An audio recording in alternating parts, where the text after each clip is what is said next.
Hello and welcome to the In the Pen podcast, a podcast about relievers, part of the Pitcher List Podcast Network. My name is Jake Crumpler, and as always, I'm joined by Pitcher List's bullpen expert, Rick Graham. Hey, Rick. Hey, how's it going? It's been quite the week for closers, and Yes, hanging in there. I'm hanging in there. Thanks for asking. You didn't ask, but yes, I am still here. It's been I can see you, so I know you're still alive. I haven't given up. It's been the craziest, I think, stretch to begin a year that I've seen in 10 years covering relievers and closers. Yeah, Rick, So last week I asked you to rate it. You rated it a 7. We bumped up that ranking, I think, to an 8 by the end of the podcast. What would you rank the craziness of it's at a 10 relief now. pitcher landscape now? It's at a 10. Think about what happened. Think about what happened right after, like the next 4 to 5 days after our last podcast. That was everybody all the injuries. just fell apart. Yeah, we had, what was the first injury? Palencia went on the Palencia to the IL, then Duran, then Diaz, then Iglesias, and then Hoffman lost his job potentially. Devin Williams got blown up again. It's been a nightmare for anyone who drafted a closer in the early rounds, not named Mason Miller, who, he's really looking like a game changer. It's like those years. I mean, I know you don't play fantasy football, but like back in like when Gronk was in his prime, like drafting him as a tight end, it's like, well, there's really no other tight end that close to his upside. So like you're getting, a boost because you have that. So I mean, I was going to originally before Iglesias went on the IL, I was thinking like he and Mason Miller could be sell. I mean, like what's Mason Miller's trade value right now is kind of my, like, would he get you just because there's no one else? Can he get you like a first round, like one of those late first round bats, like a Fernando Tatis? Like, is that? I don't even want to trade him is the thing, because I have him in the league that we're in together, and people are always telling me, oh, I'd love to trade for Mason Miller, but I don't think there's anything I want to give up to do it. And I drafted him in the 3rd round in that 12-team league. I feel like he's got first round value. You got to be getting back, one of the best bats or one of the best starters in the game. And to me, that's not enough because of the value that closers provide. You're not going to be able to find another Mason Miller, whereas you can find another ace. There's at least 10 to 15 aces. There's at least 10 to 15 batters that are sort of comparable with that top pick or that first round value. But when it comes to closers, there's nobody out there, and there's also a limit to closers. You could have everybody in the league could be one of the best hitters in baseball. You could have everybody sort of tearing it up. You could have so many, almost an unlimited amount of starters, right? There's what, 5 times 30 is like 600? No, that's wrong. Let's no, stop. 150. 150. Yeah. 5 times 30. There's like 150 starters in the majors. There can only be 30 closers, and that's saying that every single team is using a traditional closer. There can only be 30 of them. So there's so few of them. In catcher, in economics, there's so little supply and so much demand because everybody wants a closer, and every team wants probably 3 closers. And if you're in a 12-team league, that's 36. Not everybody can have 3 closers. So Mason Miller might be the most valuable player in fantasy. Yeah, I mean, I could see an argument for that. I think pretty much in any format I'm in right now, he's a top 10 overall player at the moment. So, yeah, it doesn't even matter format right now. Points leagues, roto, he's just, because he's getting saves and he's doing everything else. And we might see if he stays healthy and keeps this up. I mean, he's going to be a first round pick next year, right? That's like, I think that's not even like if debatable if he keeps this up, right? I mean, and that's crazy to think about, but I mean, it's just such a difference maker, especially when you see what's left behind him, because it's been, as I mentioned, just like a mess outside of him. So, but we'll try to sort it out and hopefully get some answers somewhere. And the good news is that there's, for those who didn't draft saves, a lot of guys have kind of come out of the woodwork, and there's a lot of this waiver wire this last weekend was obviously busy with speculating on saves. So at least if you did miss out on saves, there's guys that can help you out moving forward, hopefully. Yeah, as you hinted at, there have been a few significant injuries over the past week since we last talked. So we're going to start things off by talking about the news and notes from around the league. And after that, we'll head into our 3 up, 3 down section and discuss the closers rising and falling on Rick's closer ranks.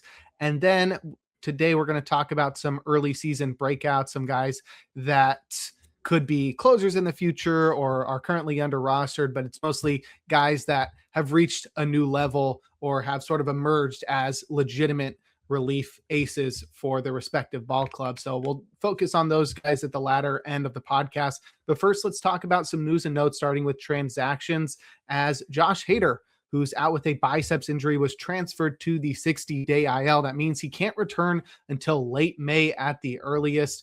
We already knew we were going to be without Josh Hader for at least a month.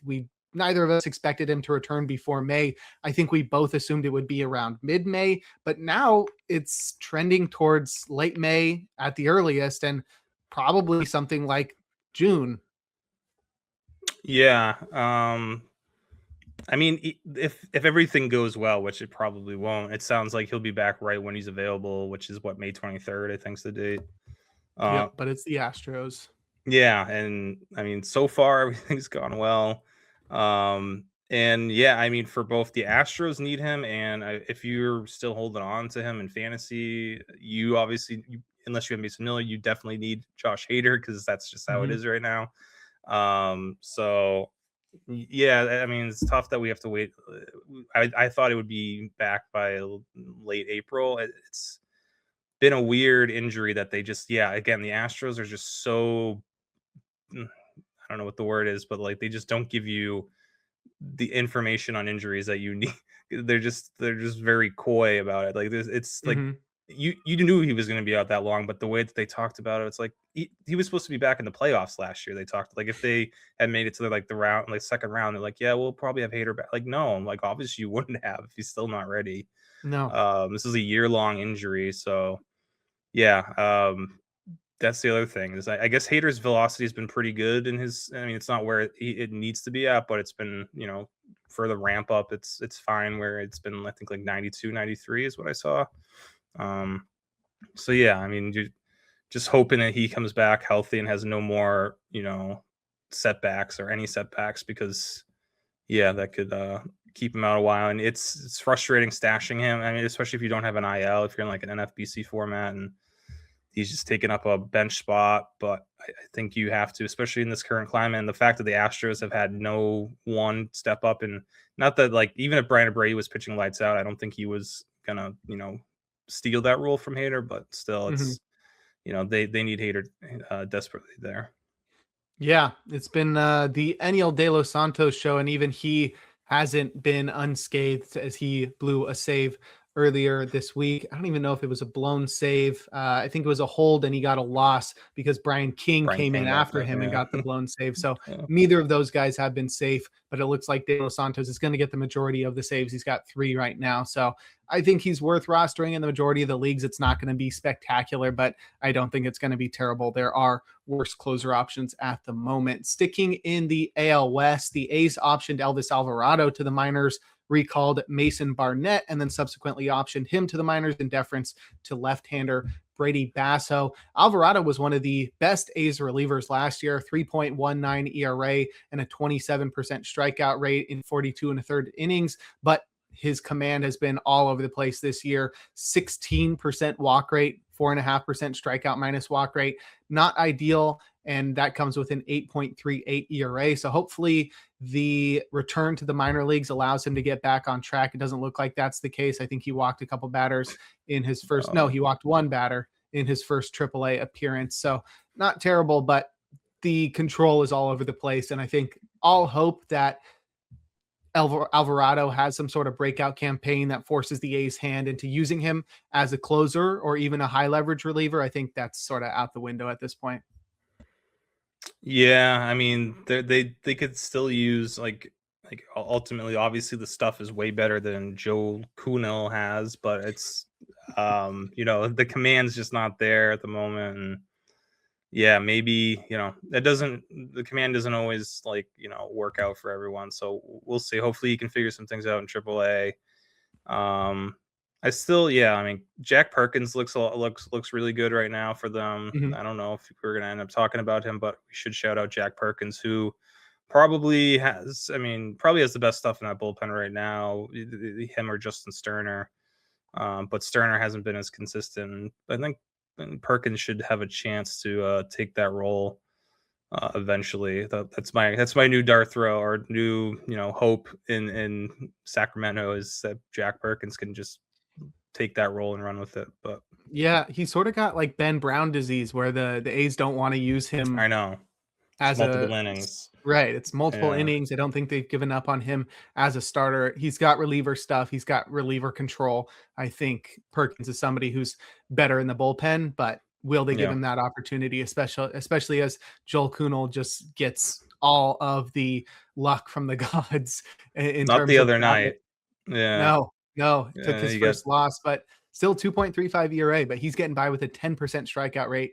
And that's because he doesn't walk anybody. So it's just all like, he's just let them put the ball throwing. in play Yeah, and he's play. just throwing 94-mile-per-hour sinkers over the plate and hoping for the Yes. best. And Ground balls, baby. yeah, Yeah. All right. We had a couple of prospect promotions, guys that are sort of fringe starters. So that usually leads to guys that end up in the bullpen. So right now, Eduardo Rivera, who's the Red Sox number 26 prospect, according to MLB Pipeline, had his contract selected from the minors. Jack Anderson was optioned to the minors in a corresponding move. There was a brief moment where it seemed like maybe Rivera would be starting today, but as most people expected, Peyton Tolley got the call and he was dominant with 11 strikeouts against the Yankees. But Eduardo Rivera will enter the Red Sox bullpen. It seems like I'm not totally sure on that because they haven't used yeah. him yet. No, So I they don't know. did. Oh, they did. He threw last night. Yeah, Oh, okay. I don't know how I missed that and why I don't see him on the roster anymore. He was optioned to the he minors got in option. Yeah, or Peyton Tully. Okay. I mean, what do you think about the future of Eduardo Rivera? Is he a reliever? Do you think he factors into yeah. this Red Sox bullpen, or is this just a guy that we're probably not going to get a lot of chances to talk about on this podcast? I mean, right now, yeah, he was a starter in Double-A. He started last Thursday for them. I'm guessing they'll probably still have him, start. I think he's going to go back to Triple-A. I think he's going to Triple-A, not Double-A. So he should still start games. But I do like him long term as a reliever, especially like they already have Early and Tolley and Crochet and Bayo, so it's going to be hard for him to get enough starts here as is. So I think a move to the bullpen eventually makes sense for Rivera. And yeah, he looked pretty good, and he went 3.1 innings, 3 Ks, 1 hit, fastball. I mean, he's got three pitches that can play. Fastball, slider, changeup. I mean, he could be a back end starter, but probably better as a reliever. And maybe they want to, the Red Sox lefties right now are like Danny Coulomb, who, like we were talking about, Coulomb looks like he's cooked at this point of his career.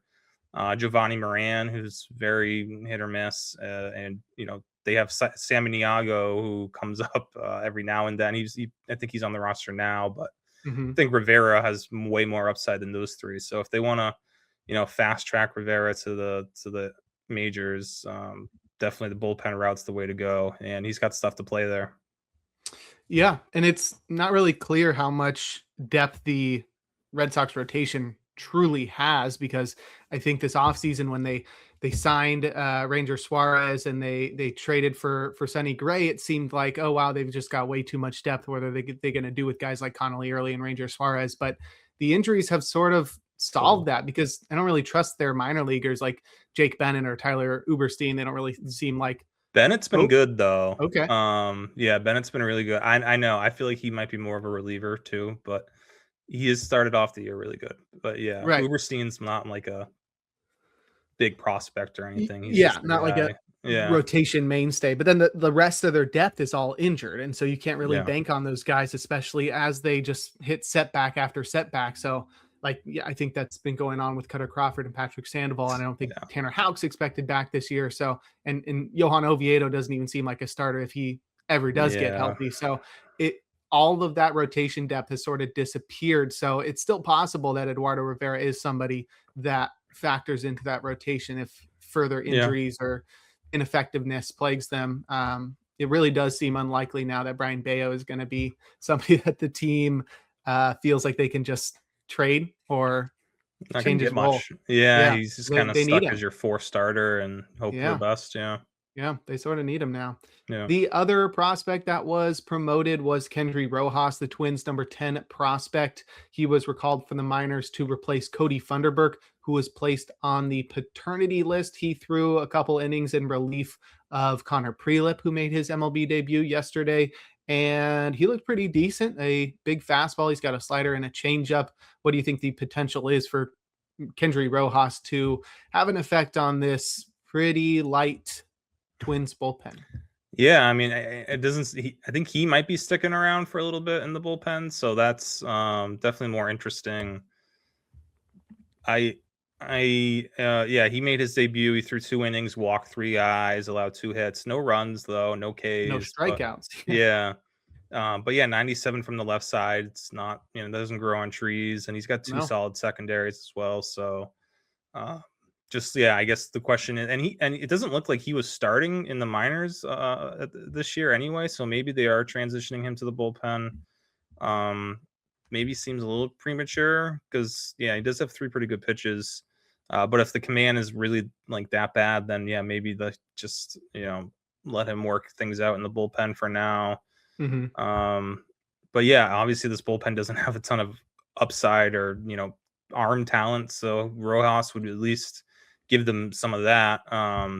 Someone to keep an eye on if he's able to stick around in that bullpen.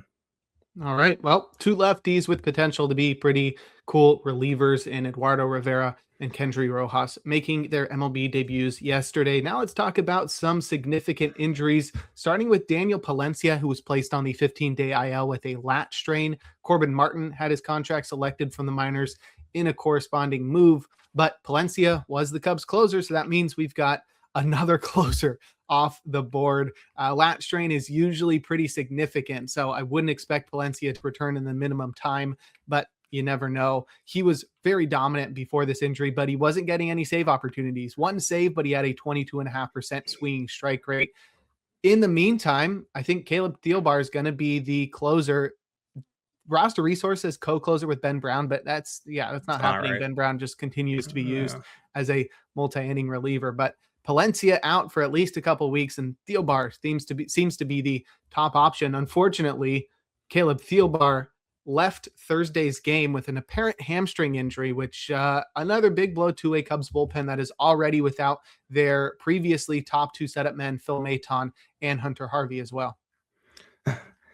I mean, that's their top 4 relievers. If Thielbar does go on the IL, that's their top 4 relievers, which is, I don't want to say unprecedented. I mean, I feel like that's happened before. I can't remember the last time we've seen that, but if that does happen, maybe now Ben Brown has to be the closer for the time being. At least it sounds like Palencia, the injury's minor. It was not. They originally thought it was an oblique. Then after seeing the imaging, it was only a lat strain, which is like a 2 to 3 week timetable. So he could be back in the next 2 weeks if everything goes well.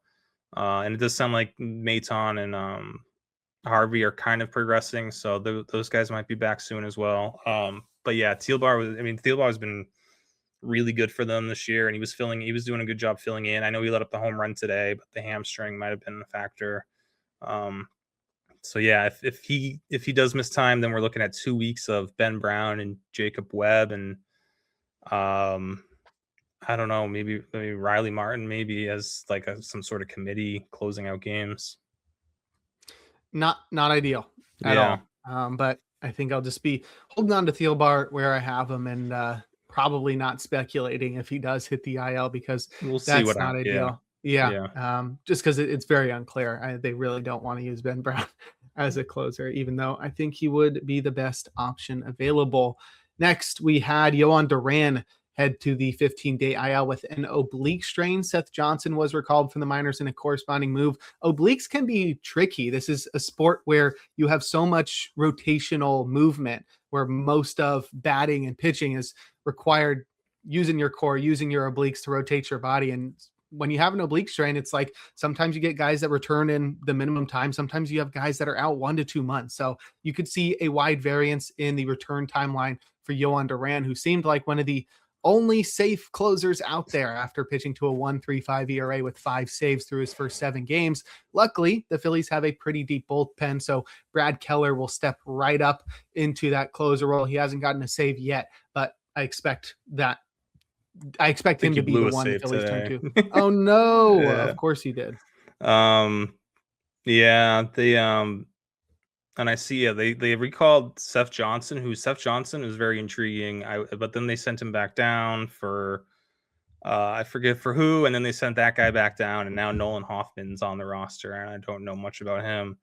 But yeah, I mean with Duran, I think this is his left oblique strain. And last year he missed or was it last year he missed the first month of the year with a right oblique strain. So yeah, I mean he's had oblique issues before. This is the different side, but it did cost him about a month last year to open the season. So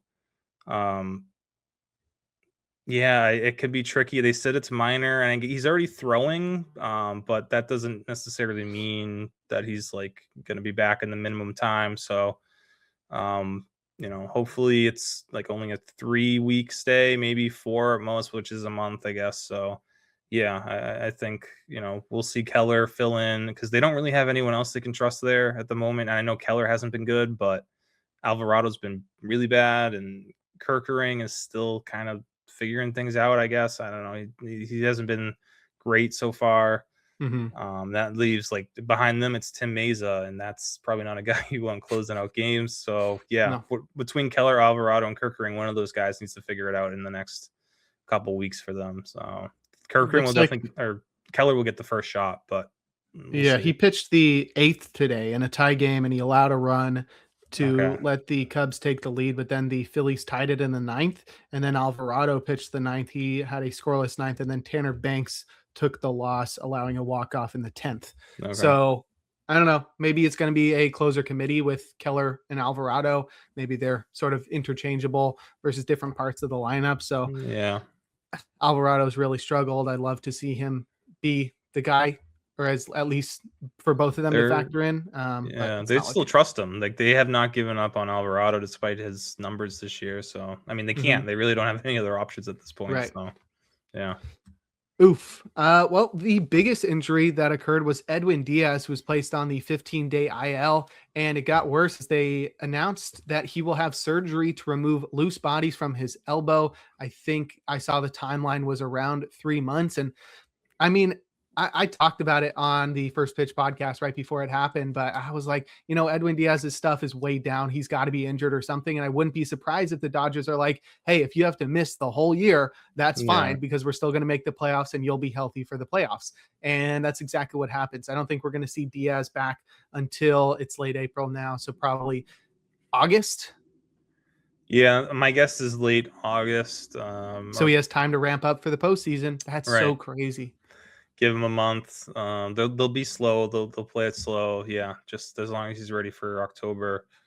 So that's that's obviously that's a significant one because if they do, I mean, Tanner Scott got the save today. He did kind of, they were leaning toward, that was the I don't know if Dave Roberts said that Scott was like his favorite, but some reports said that like Scott's probably going to get the bulk of the saves, and that checks out given his history, and he's been pitching really well this year. And they like Vezia kind of in certain spots. So, but yeah, that if we're getting Scott for the next 3 to 4 months potentially, like that's that's a big waiver acquisition you could be making. And I think it's tough because that news about him going to the IL came out on Monday, and like I remember on Sunday night I was like, I forgot about Scott because of how bad Diaz looked on Sunday.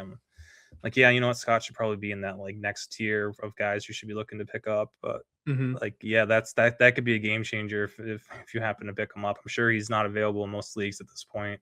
Yeah. But yeah, that's, three. Even if he's not if even if he's splitting time with Vesia here and there or Trinan or whoever, I still think he gets 60+% of the saves. And for a Dodgers team that's going to win a bunch of games, like that's going to add up. And he looks really good. I mean, he's not walking anyone. Yeah. So yeah, I've been a big Tanner Scott fan in the past. I know last year was rough, but yeah, he looks like the good version of Tanner Scott that we've seen, be really good in the past. Sub 3% walk rate for Tanner Scott, which is sort of unheard of as a guy who for him throughout his career walked a lot of guys. I think it's probably worth it to roster both he and Vesia. We saw the 2 times that Diaz was unavailable, Vesia get called upon for the save. So I wouldn't be surprised if Vesia is the high leverage reliever and they sort of mix him in if it's the middle of the lineup in the 9th inning. But I think both of those guys, both Scott and Vesia, are worth rostering just because the Dodgers are going to win so many games. And I think I said that about Scott in the offseason when we talked about, they're not going to push Edwin Diaz and they're going to have so many wins. They're not going to have Edwin Diaz pitch every single day. So Tanner Scott was bound to be worthwhile. I traded for him in one league recently, right after this news came out. And I also drafted Tanner Scott in, I think, TGFBI maybe. And I just held him, just hoping as I kept seeing Edwin Diaz struggle. And boy, has that paid off. I won't have to pay any fab for that. And that's exciting because Scott, like you said, already has 1 save. Yeah. So, I mean, if he's still available, you're going to want to pick him up in any save only league you're in. Even 10 teamers probably. Yeah. Oh yeah. Next, we have Raisel Iglesias, who was placed on the 15-day IL with shoulder discomfort. And after this one, I texted Rick and I was like, the closer situation right now is comical. It's just nobody's safe. Either you're struggling, you're injured, or you're Mason Miller. There's no in between. Raisel Iglesias has no structural damage on his shoulder, so he's probably going to be back in the minimum time. Dylan Dodd was recalled for the minors in a corresponding move and subsequently placed on the 15-day IL with thoracic spine inflammation. And that allowed Carlos Carrasco to enter the active roster after he had his contract selected from the minors. Great to see Cookie Carrasco back in the majors. But as expected, Robert Suarez got the first save in Iglesias' absence. And this is probably one of the most straightforward injury and replacement situations. Yeah, I mean, this is why they brought in Robert Suarez, which also I know Iglesias' injury is minor, but imagine if it wasn't. And they were rumored to go after Edwin Diaz. So imagine if they signed Diaz and Iglesias and both their arms just fell off at the same time. Yeah. It's like you go from having the greatest 8th, 9th inning duo to having nothing. But yeah, it's I mean, Suarez has looked awesome this year.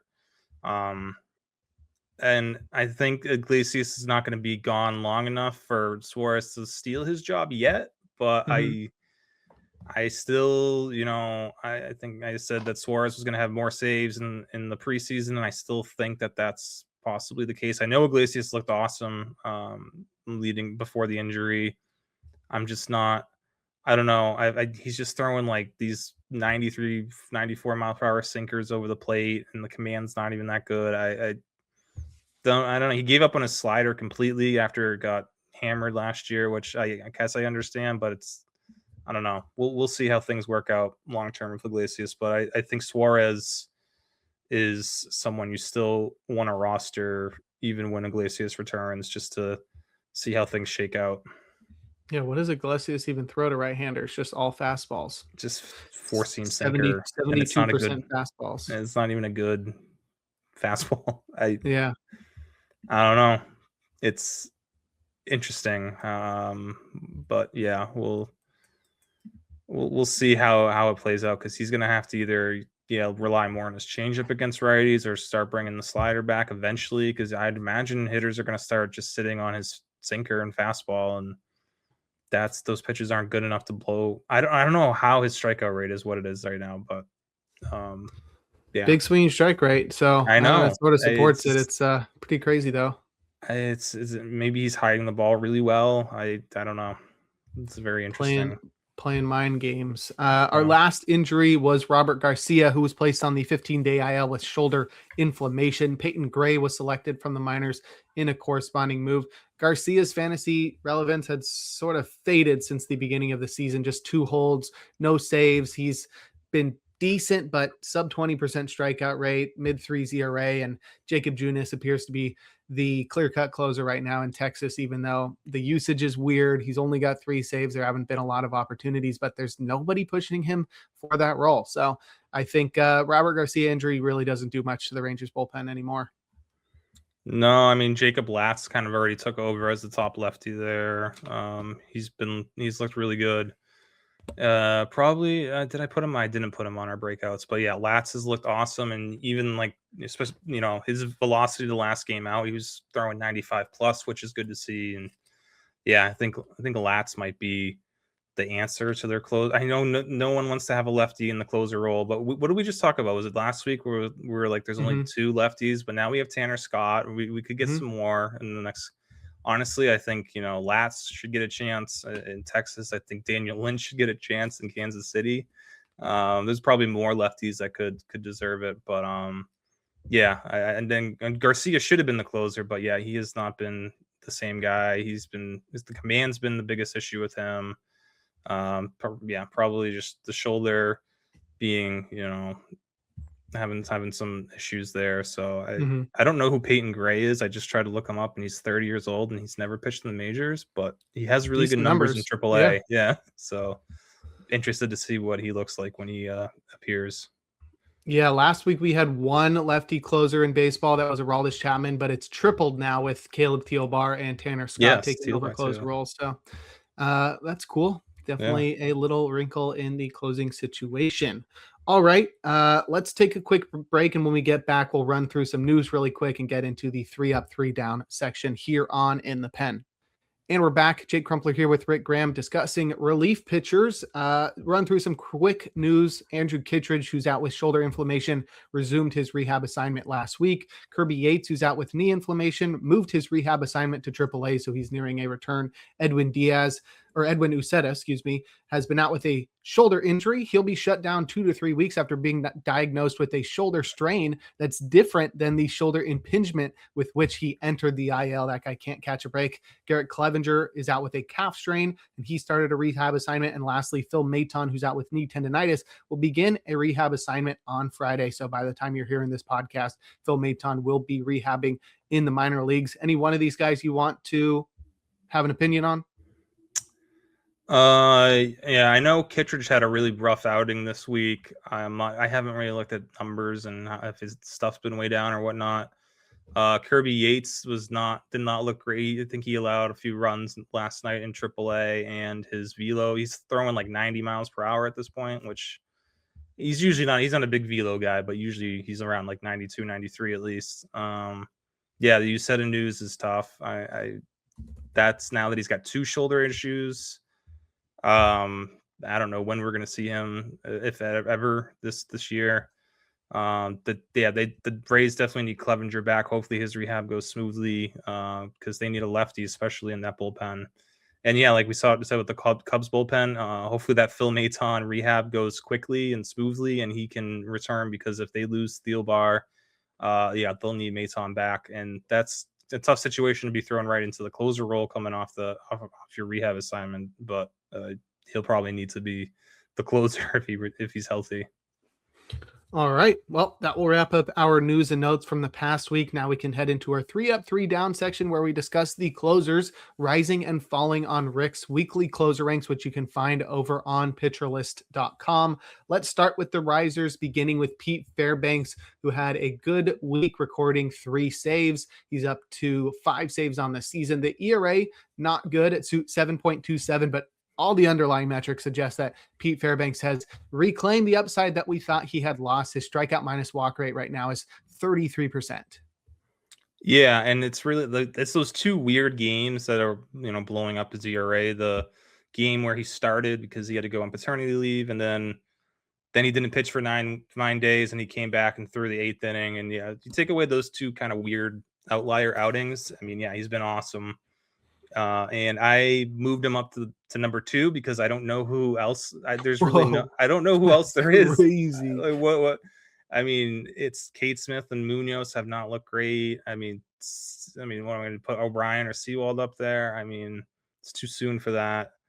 I don't even know Chapman. It's so. I mean, I moved Fairbanks because I'm taking away that weird outing. We'll at least take away that outing where he opened the game, and he's still better than pretty much every other closer out there numbers wise. It's not ideal. I think when everyone's healthy, he's not going to be the number 2 closer, but that strikeout to walk rate has been awesome. The cutter, like we talked about, he's throwing the cutter maybe a little too much, but it is a good pitch. It's just, I would rather see the slider a little bit more than the cutter, but at least he doesn't have to throw his 4-seamer as much anymore, and that's helping him get more swing and miss. And he's still mixing in the changeup every now and then. But yeah, I think Fairbanks, pretty good situation. He's looked great outside of those 2 games. I don't have too much concern with him right now. All right, Pete Fairbanks, one of the big risers amongst closers. Next, we have Riley O'Brien, who remains unscathed on the season. He's been incredible. 0 ERA thus far, 7 saves. He got 2 more this past week. He has not walked anybody, and he's got a 33% strikeout rate. It obviously seems unsustainable. Not even the strikeout rate, not even the swinging strike rate supports his strikeout rate. And there's no way he goes the whole season without walking anybody or allowing a run. But that sinker, sweeper, slider combination has been absolutely incredible for Riley O'Brien this season. Yeah, and I think don't expect this to continue, but he should still be fine. He shouldn't lose the job. I don't expect, unless his command really just falls off a cliff, I don't expect too much negative regression. As far he's not a big meltdown guy, because his sinker, at least, he gets a ton of ground balls with it. So not a huge home run threat anyway. But yeah, that walk rate's going to change because he's also not a big zone rate guy like we were talking about before the show. It's it's the zone rates, it's either between 38 or 42% depending on where you look. Either way, it's not not ideal, especially if you're trying to keep that 0% walk rate. So O'Brien's still in the chaos of closers right now. He's an easy top 10 option for the time being. I think when everyone's healthy and everyone's pitching well, though, he's probably more of that 10 to 14 range guy who's really solid, really good number 2 reliever for you. But I don't know if he's that strikeout rate's not going to stay unless he starts throwing the sweeper more often. But if that happens, then he's going to start walking more guys, and it's what do you value more there? So I think O'Brien's a solid, very solid closer, but these crazy numbers aren't gonna stay for much longer. Yeah, right. He's also very BABIP dependent. He's one of the best ground ball pitchers. Guy, yeah. So that means not only is that whip probably going to rise a bunch, but also if batters can start stringing hits against him as the BABIP goes the other way, then you probably expect the performance to start going in the downward direction. Our last riser is somebody who we've talked about, Tanner Scott. He takes over the closer role for the Dodgers, but he's been pretty solid this year. The swinging strike rate is where it's been at for his entire career. He's at 16 to 17%, which suggests that his 26.5% strikeout rate is going to rise. I do expect that walk rate to rise from sub 3%, but he's looking very solid right now. He's throwing his fastball for strikes 73% of the time and a slider for strikes 73% of the time. So it's what you want to see from Tanner Scott. Last year, it sort of bit him a little bit where he lived in the zone a little bit more and he gave up a lot of home runs. But I think that was due to a 33% home run to fly ball ratio that was very unlucky. I think it's going to be a much better year this year from Tanner Scott. Yeah, and let's hope. I mean, that's kind of what we hope with Jeff Hoffman as well. But I think Scott will be, he's trusting his stuff more, throwing in the zone. Yes, that slider strike rate is pretty surprising because that's, the slider he usually doesn't throw in the zone or, close to it. So good to see. I mean, he'll probably have to make adjustments as hitters, start being more aggressive. But yeah, for now, This is great, and yeah, it's hopefully he can continue filling up the zone. All right. As those guys rise up the list, others have to fall to accommodate them. Devin Williams is our first follower. Boy, it's been a rough start to the season for him. 9.95 ERA, 2.68 whip. He's already somebody who does walk a lot of guys. 16 to 17% is already really high, but I think like Devin Williams is one of those guys who could survive like that.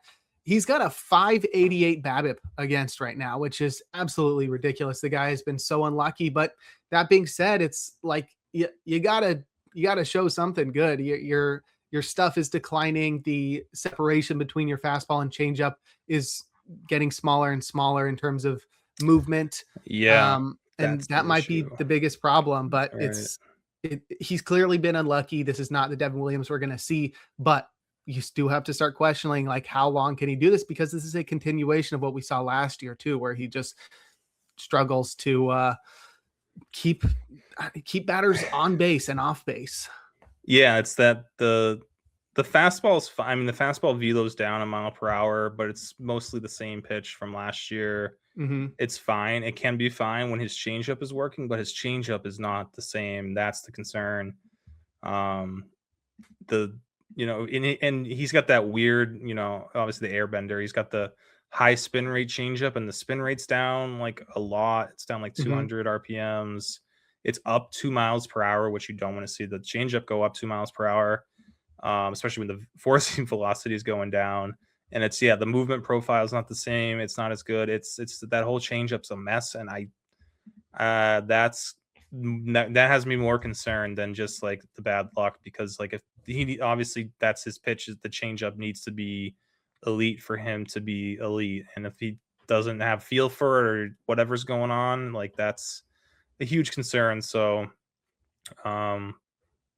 it doesn't sound like he's going to lose the role quite yet, because again, I mean, Luke Weaver got the save yesterday, but that he did not. He got a win. Or he got a win, yeah, but it was still sketchy. Luke Weaver hasn't been exactly great either. So I don't know.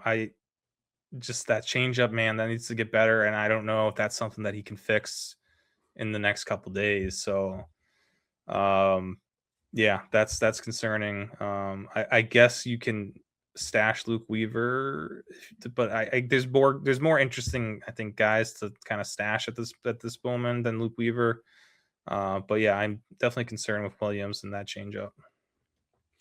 Not a great start to the season for him, and neither has it been for Jeff Hoffman, who's our next faller. We talked about him last week as somebody that, we weren't really panicking about. The signs were sort of there, but the underlying metrics suggest that he should be really good. And somehow I talked about how unlucky he was last week, and it got worse. Like last week he had a 500 BABIP. Now he has a 609 BABIP. His home run to fly ball ratio was, I think, 50% last week. It's 66.7% now. It's ridiculous. Like he's walking too many guys. Left on base. It's like he just cannot catch a single break. He is giving up a lot of hard contact. 52% overall ICR is not going to cut it. He is a fly ball pitcher, but he's also getting like a crazy amount of swinging strikes. 24% is ridiculous. It's led to a 42% strikeout rate, which is awesome. He's not walking a crazy amount of batters at 10.5%. And he's got a 1.43 xFIP to go with his 7.59 ERA. But it's like the balance between how unlucky he's been and the amount of loud contact he's given up. It's hard to weigh what to put more value in. Is he going to be somebody that starts regressing positively? And I think, yes, I think that's obvious, but how much and how quickly, and will it be soon enough for him to reclaim that closer role? Or will Louis Varland, who's been so good, just take over that role and run with it?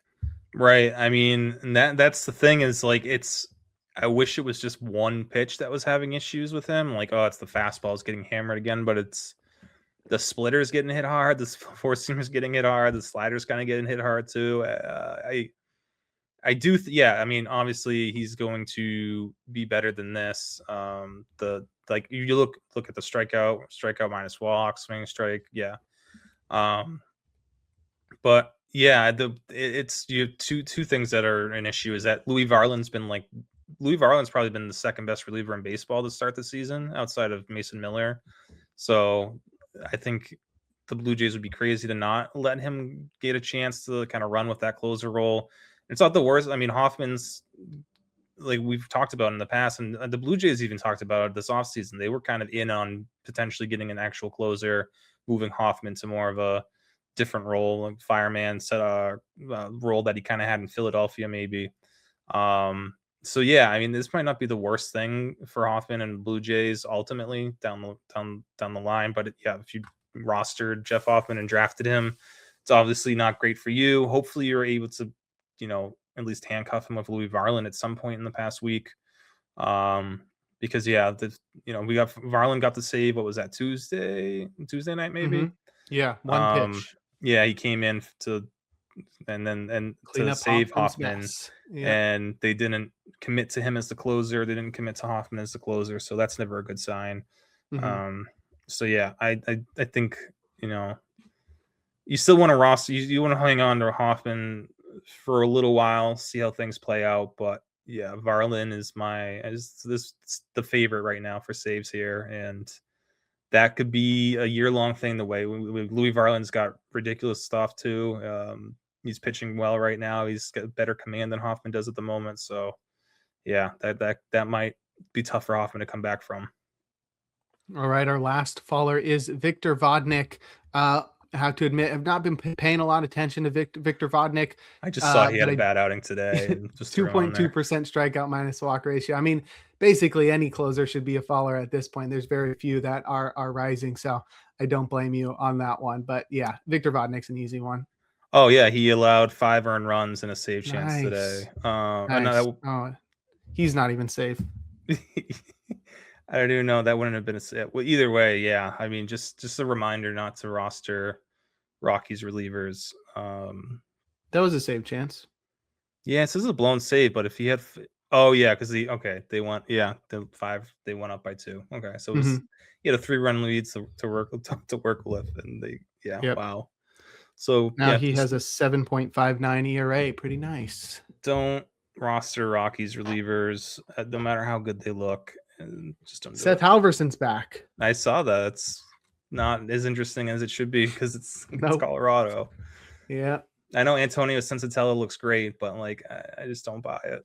It is crazy. Never thought I would hear those words from anybody. 0.55 ERA in 16 and a third innings from Antonio Sensatella. Pretty incredible. But yeah, avoid Victor Vodnik. To recap, our risers were Pete Fairbanks, Riley O'Brien, and Tanner Scott. And our fallers were Devin Williams, Jeff Hoffman, and Victor Vodnik. Next, we will head into our main topic and discuss early season breakouts. But first, we're going to take another break here on In the Pen.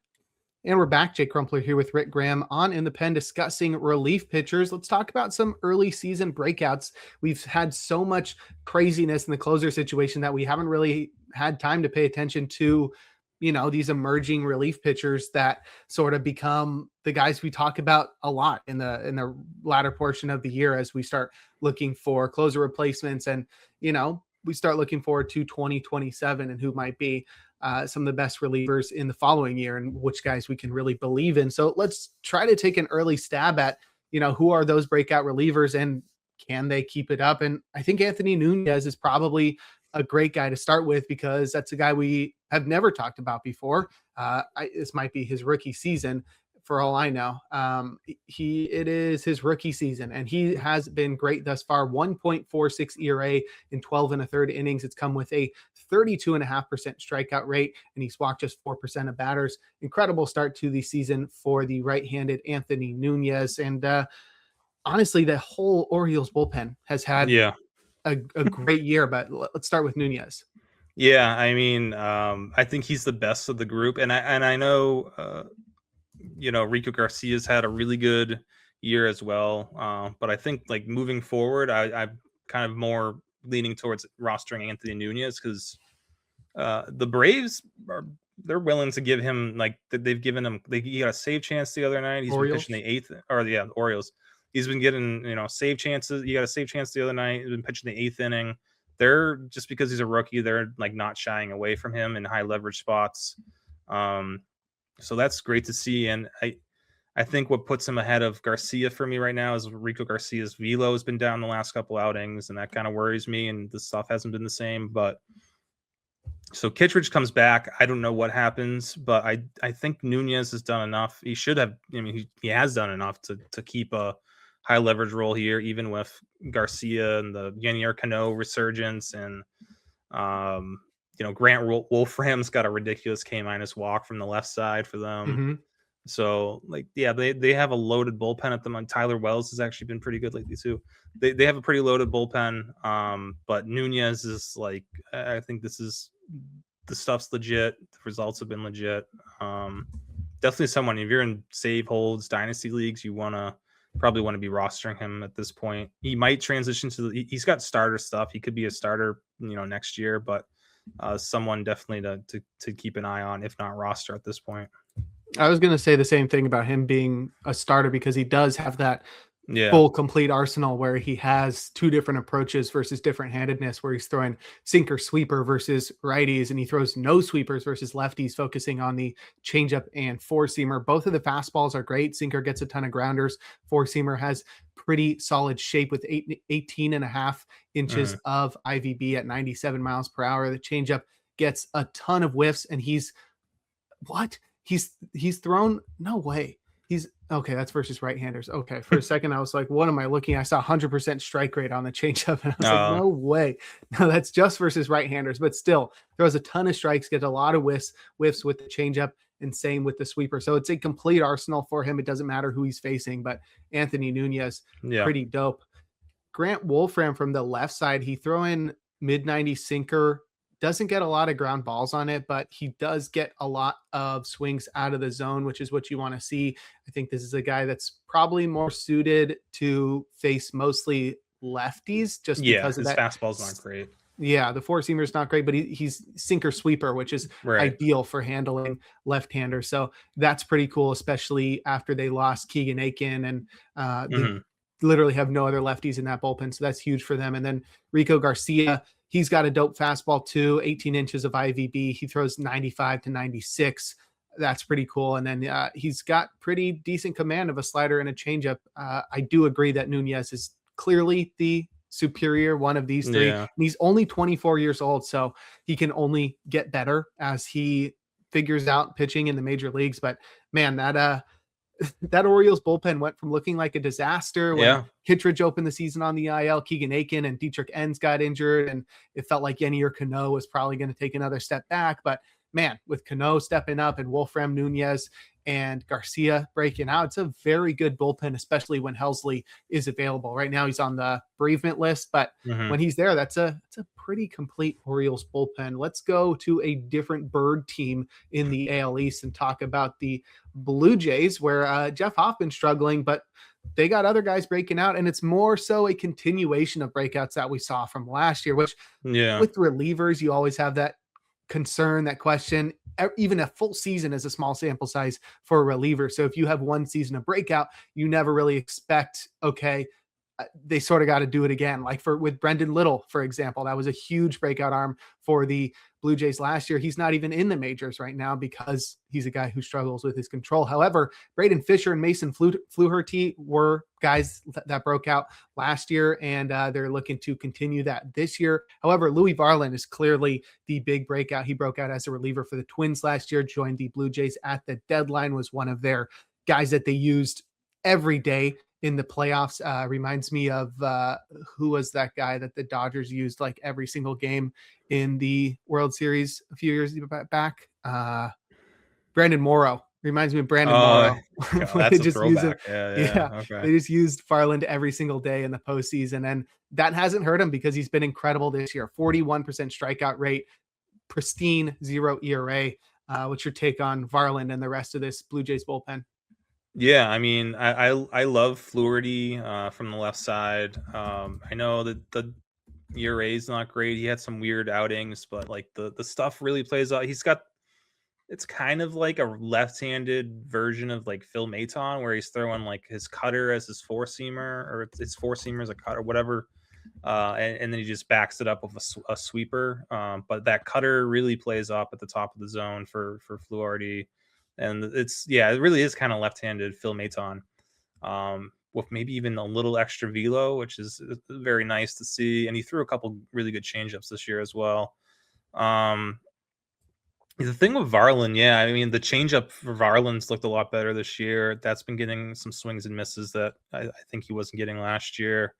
He's really a four-seam cutter guy. The four-seamers, the velo was great, and the shape's pretty solid as well for where the velo is at. So I mean, he's not a surprise at all. I shouldn't be a surprise because we saw glimpses of it. I think it's just the consistency, especially like the command consistency, has been a lot better this year.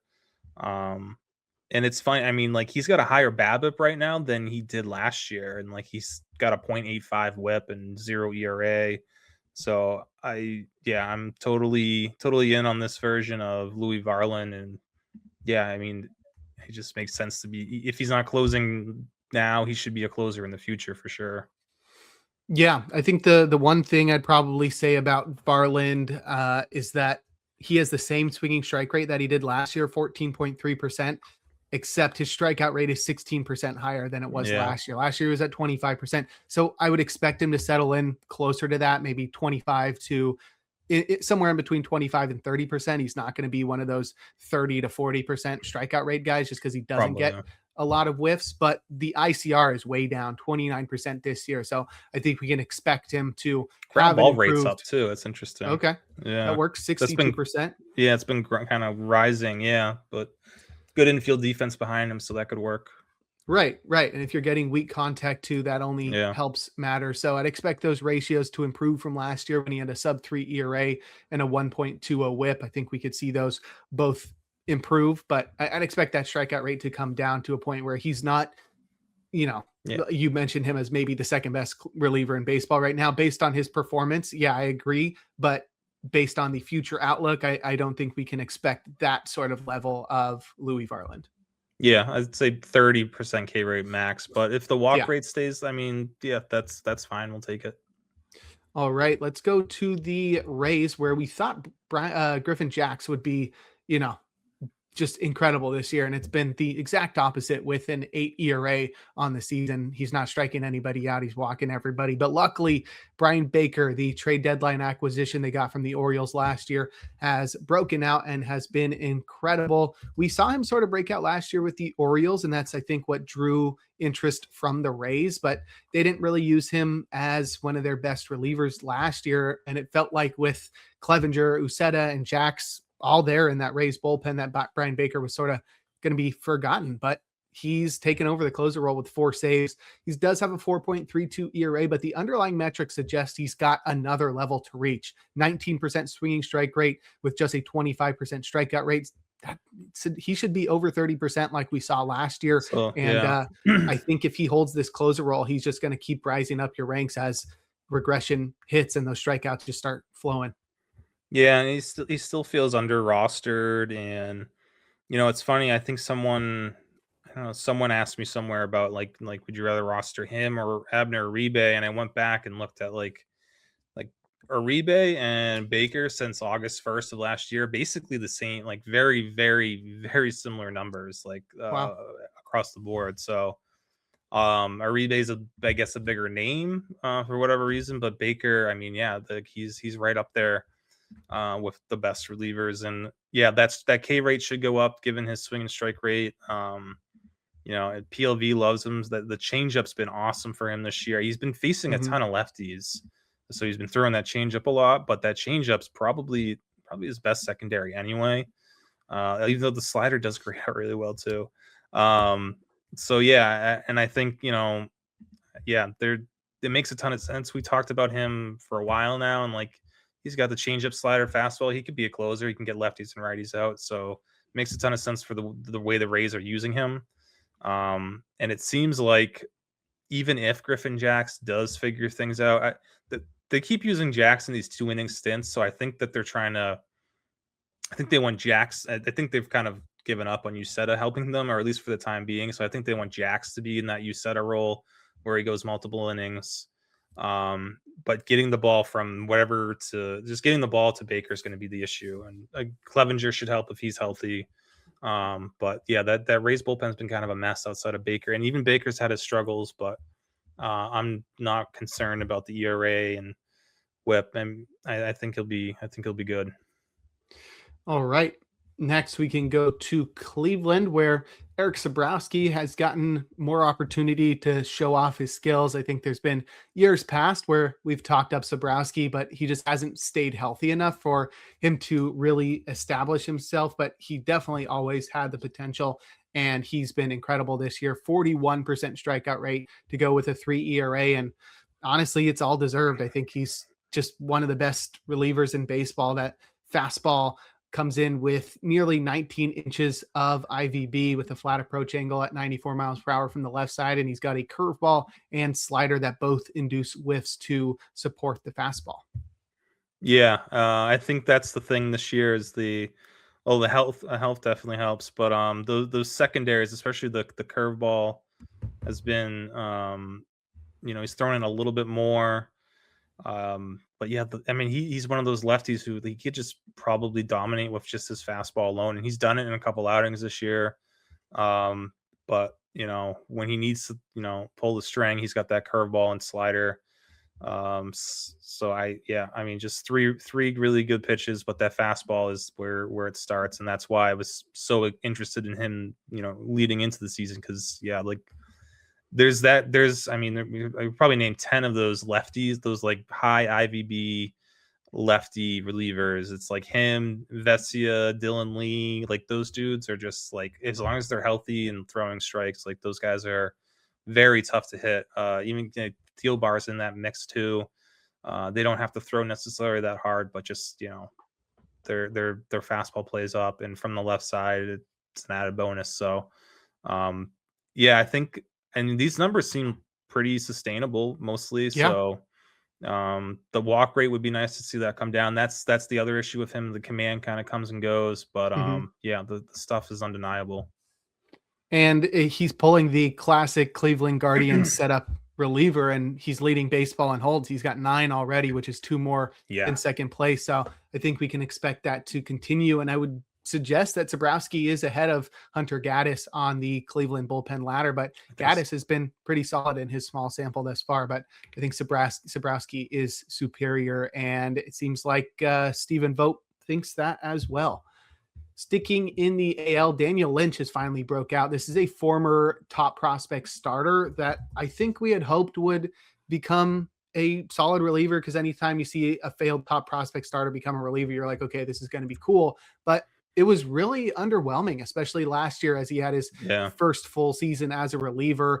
It was a 3.06 ERA, but a 15% strikeout rate and a 9% walk rate. It was like, okay, this guy's really not that great. He wasn't missing any bats, 9% swinging strike rate, but Lynch has just changed that narrative completely. He's increased his swinging strike rate by 13% to get up to 22%, which is one of the highest marks in baseball. And that's allowed him to strike out 35% of the batters he's faced with an even 1 ERA and a 0.56 whip. What is the change this year for Daniel Lynch that has allowed him to reach these new levels? Because this is crazy.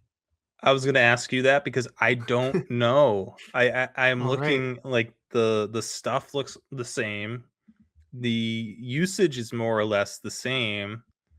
I was trying to figure that out. I didn't have enough time to look at it earlier. I mean, he's throwing his sinker a little bit more than his four-seamer, but that shouldn't have this big of an impact. Maybe that's, I don't know. I mean, the slider has a 36.4% swing strike rate. That's huge. Which last year it had a 13.5% swing strike rate. And I don't like. He's throwing it out of the zone a lot more. So maybe he's just, instead of trying to focus on throwing strikes, he's just letting batters beat themselves by chasing. Let me see. Yeah. Okay. The zone rates. Well, yeah, that I can get behind a little bit, especially with that slider. Let's see.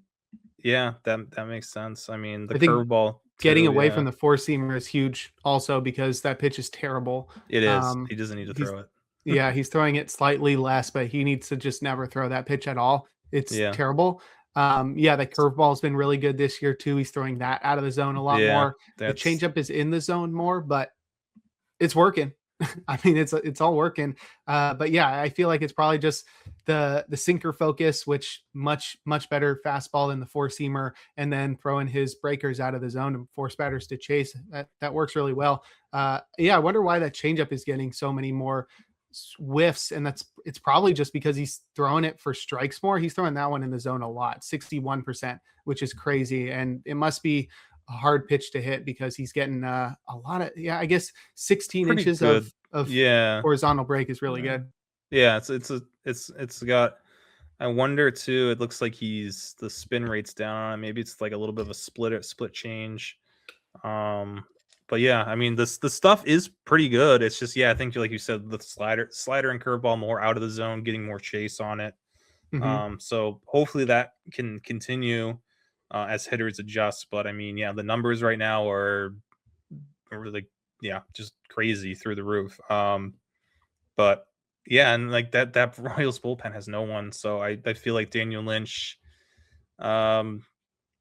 maybe deserves a chance to close, or at least be in the 7th or 8th inning at this point. So we'll see how things move forward. But I wonder if he goes the Bubic route where he breaks out as a reliever and then they move him into the rotation next year. I don't know.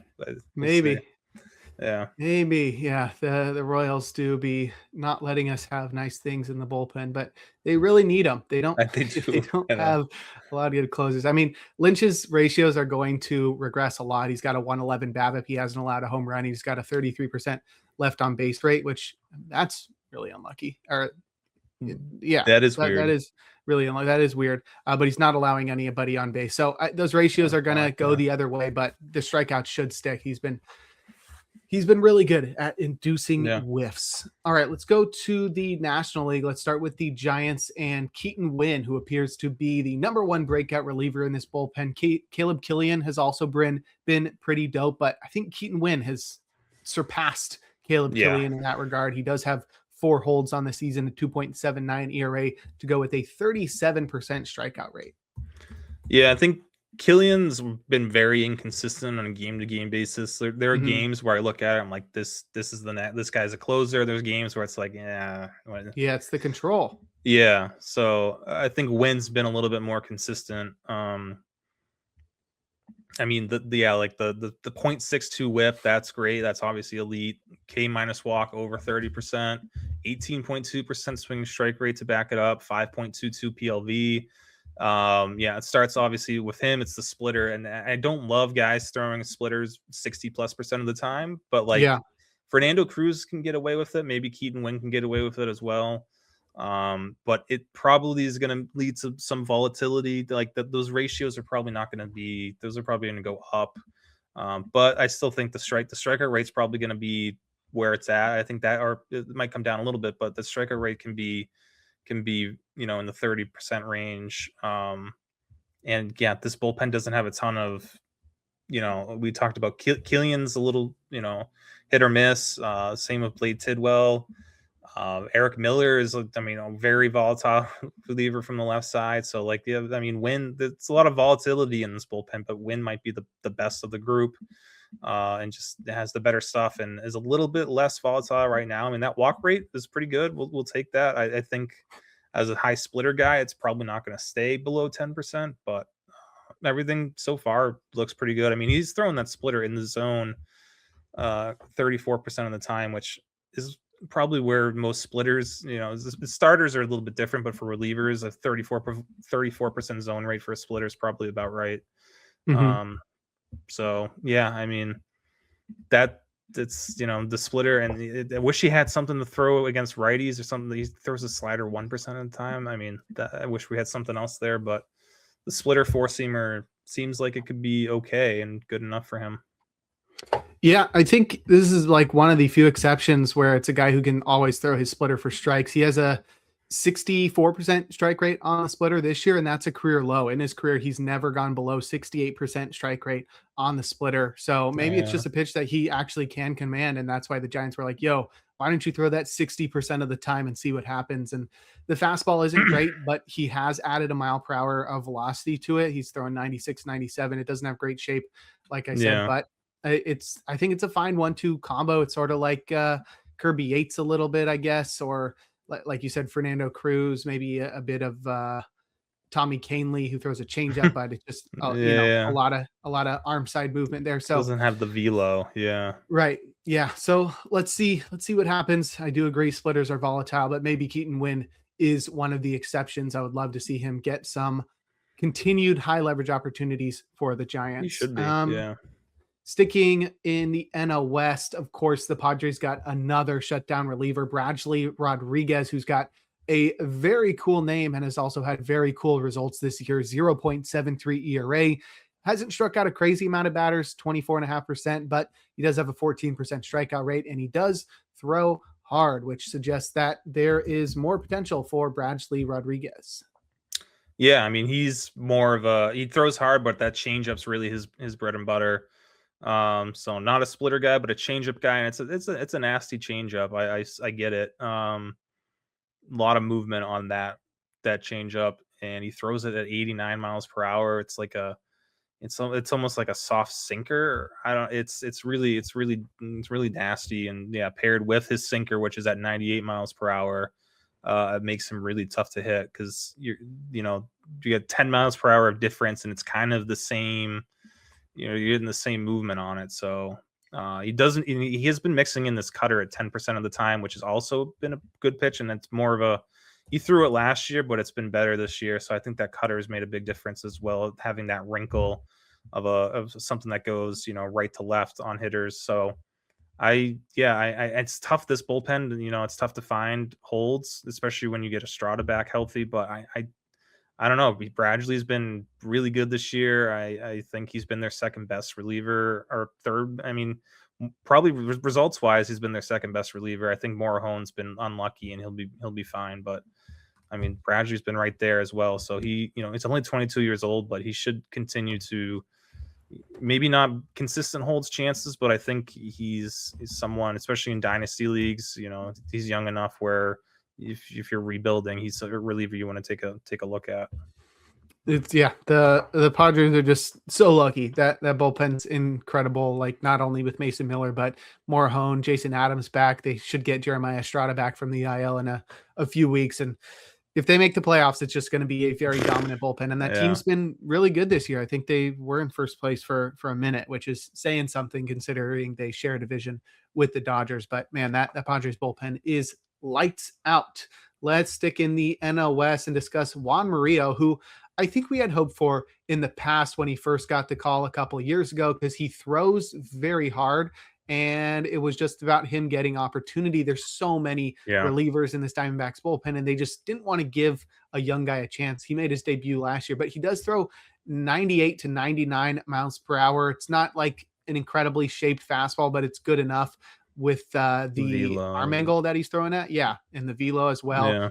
16 inches of IVB with 1.4 Hava. That's going to work. And he doesn't really need much else, but he does have a changeup and slider to pair with it. And the numbers have sort of bore out the success of that fastball. 2.38 ERA, 0.97 whip. And what I like the most is that the Diamondbacks have been willing to trust him as the top setup man, which is something they were unwilling to do as a rookie last year. And I was sort of hesitant to say, okay, this is going to be the next guy, because he does have the best stuff in his bullpen, but they're letting him 6 holds. He did have a vulture save the other day too, because they don't like using Paul Sewald on back-to-back days. So, and that's probably why Paul Sewald blew up today. They used him on back-to-back days. Juan Morrillo though, great today, or has been great throughout the season is what I meant. Yeah, I mean, another guy big that they, heading into the season, they wanted him to be like their lefty out guy because of his changeup, and his changeup is really good. It's his better of his 2 secondaries. The changeup's better than the slider.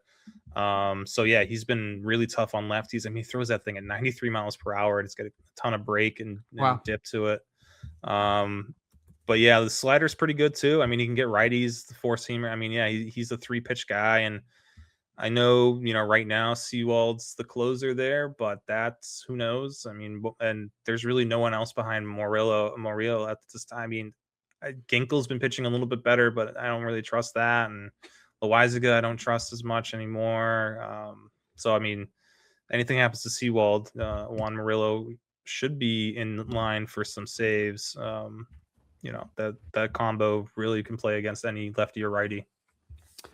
And anytime we're doing a list of breakout pitchers, we gotta mention Mason Montgomery. Yeah. The results have not been good again, second straight year, but I don't think they're reflective of the improvements that he's made. I think most notably, you see just a slight dip in the walk rate, down 1.5%, which is huge. I mean, all we really need is Mason Montgomery to throw strikes. It's resulted in a lot more strikeouts, 43%. He's still getting all the whiffs in the world. He has been very unlucky though. 526 BABIP suggests that Mason Montgomery is going to have better days in the future. And what else are you seeing from Mason Montgomery? I mean, super small sample. We're gonna have fun. It's April, so we're gonna have fun with super small samples. Okay. But yeah, his first 3 outings weren't good. Since then, 5.1 innings pitched. He has a 48% K- walk, with a 38% CSW, 118 stuff plus, a negative 0.28 xFIP over those 5.1 innings. Oh my gosh. So again, super small sample, 5.1 innings. I'm sure we've seen a 5.1 inning sample from him just as good in the past, but hopefully he's trending the right direction. And I think in that bullpen, I think Soto's definitely trending in the wrong direction since his start. Santana has been just kind of mediocre all year. That's kind of what he is. He's just okay. So if Montgomery continues to trend the right way, I mean, he's already I think he's their 7th inning guy as is. I mean, he overtakes Soto as the 8th inning guy. Maybe we're talking about him in the closer role not too long after that. So again, I just want to keep an eye. Every time I talk him up, something bad happens. So I almost didn't even want to mention it, but he has looked really good the past couple outings, and I'm excited again. What do you make of that new curveball that he's been displaying? So yeah, it's very mixed, especially I'm noticing it, and he's throwing it a lot because that last year was just fastball slider, and the curveball I think was to combat righties, and it's been fine. I mean, it's getting swinging strike. The swinging strike's pretty good. Can't command it at all, but that's like the whole reason of adding another pitch for him would be to throw more strikes. You would think so. You would think. And yeah, I mean, there are times where he doesn't use it. But yeah, I would like, yeah, that curveball, use it to get start, 0-0, throw that curveball over for a strike, and now you're up 0-1. No one's expecting you to throw the curveball 0-0.